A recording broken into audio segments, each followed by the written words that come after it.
Post-apocalyptic worlds all have a few things in common. Building weapons, growing food, and, surprisingly, robots. Seriously, you'd be surprised at the sheer amount of dystopian or apocalyptic franchises and titles that have robots in them.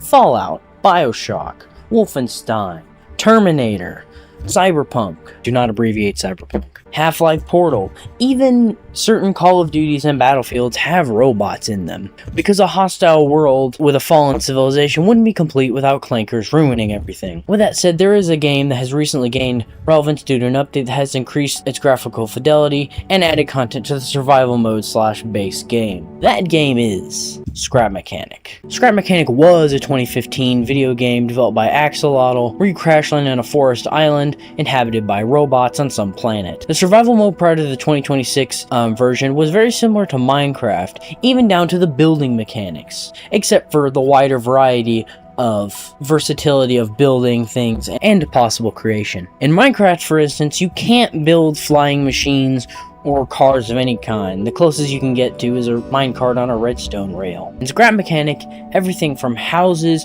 and towers to automated farms, cars, giant motorized saw blades, jet fighters with potato guns, helicopters, boats, and even tanks are able to be built in the base game, as long as you have enough material. And don't even get me started on the mods. The workshop's more packed than Black Ops 3, or Gary's mod for that matter. As far as making a comprehensive shitpost for this game, I don't really think that's possible, partly because I'm not a pro.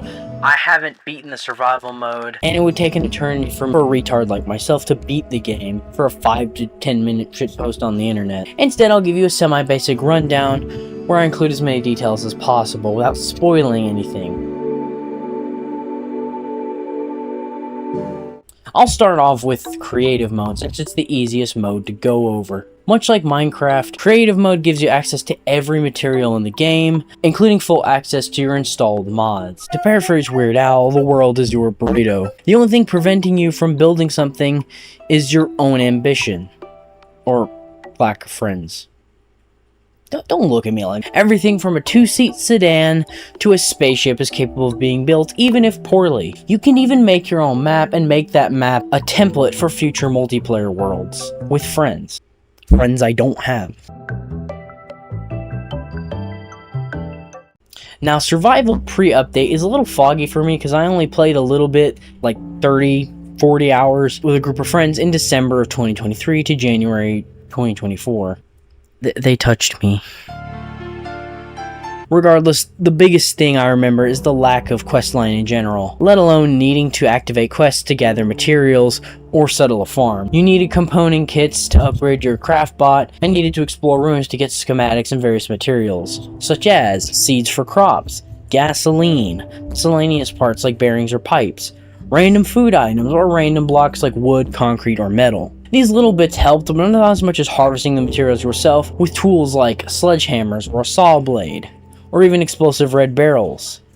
Another video game cliche. There are a few too many needed blocks to summarize here, but the basic ones you'll need are as follows. Construction blocks for building tools and houses and walls, raw materials, food and farm stuff, and technology. Because we're not caveman. Some are needed to build things, and others have to be collected from enemies. But of course, no Naked and Afraid simulator would be complete without a little bit of adversity. Remember the robots from earlier? Well, there are a lot of them here, and they have a deep longing to touch anything that moves. Anything from random cows, abandoned vehicles, innocent vegetables, and yourself is getting touched. And by the robots, I mean, I'm not implying that you're gonna touch yourself. There are 4 main types of enemies: tote bots, hay bots, tape bots, and farm bots. Tote bots do nothing and die, and their heads can be salvaged to be made into a musical instrument or a car horn. Hay bots are the main threat, as they are weak individually, but in large numbers like 3 or 4, they can touch you very easily. Thankfully, I'm a Soulsborne veteran, so I figured out that the best way to fight them is to juke these goobers out while beating them with a hammer.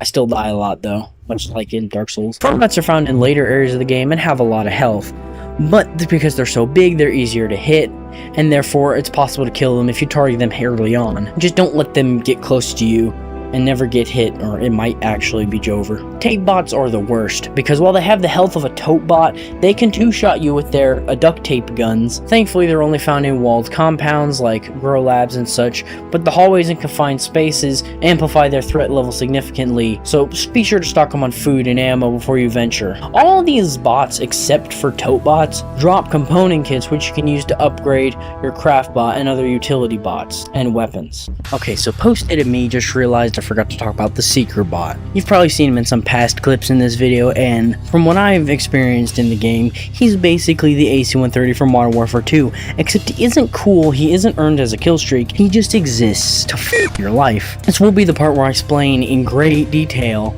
how much of a shitburger he is, but quite frankly, he has robbed me of every ounce of dignity I have to talk about him. I'll say this though, prior to the update, there was no risk of venturing out at night for supplies, other than leaving your farm unattended for the hay bots to This is different. Now, venturing out at night, which is when he typically likes to frequent, now there's a giant liability in the form of the aforementioned AC-130 knockoff. For whatever reason, the devs of the game decided to make something whose only purpose in life is to make your life a living hell. But hey, there's always the uninstall button. All in all, as long as you know how to manage these robots and stay prepared, you can avoid having to go to therapy and explain to the therapist, that the robot touched you.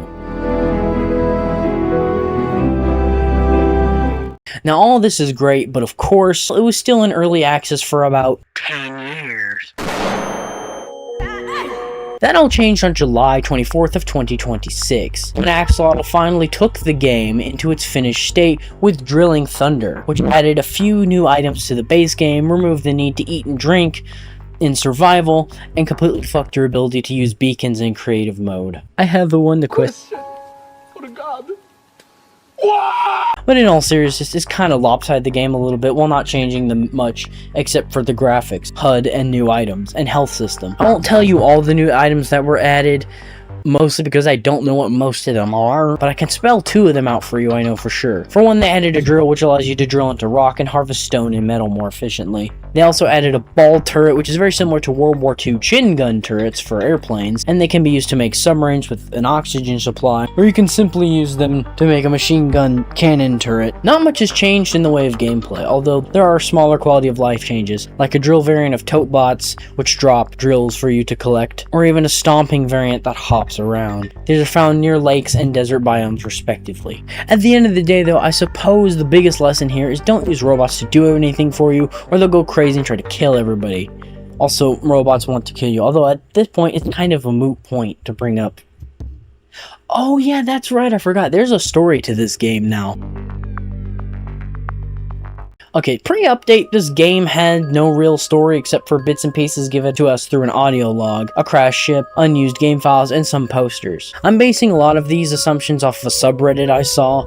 I'll link in the description, but apparently there are audio logs of a man whose ship crashed and he was attacked by hay bots. He then wound up in a warehouse where bots were packing sewer water, despite no sea being nearby. He somehow determined that there was nothing wrong with these bots' programming and discovers a ship on top of the warehouse before the tape cuts out. We apparently are someone who the bots want to capture for some unknown purpose. Others speculate, however, that the player was sent there to figure out what was wrong with the robots. Regardless of specifics, all we know is that there was a company called Wonk, who made the robots and owned several planets with farms on them. Something went wrong with the robots and they decided to touch everything. And now they're hostile and run the planet. Kind of like ghouls from Fallout or Raiders, or even the Splicers from Bioshock. They seem to function as a sort of mob who randomly kills everything and whose only purpose is to be killed in turn to be harvested for resources. But with all that said, it just goes to show that clankers can't be trusted for anything. What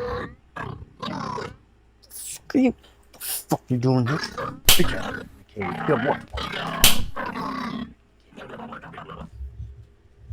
Excuse me.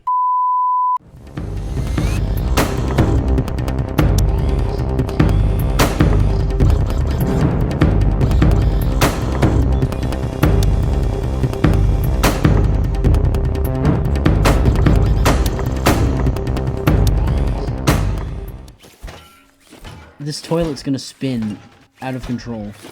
It's gonna fly off here in a minute, isn't it? Yo, so I don't know where you can get on it while it's spinning and it will fling you around. That's crazy.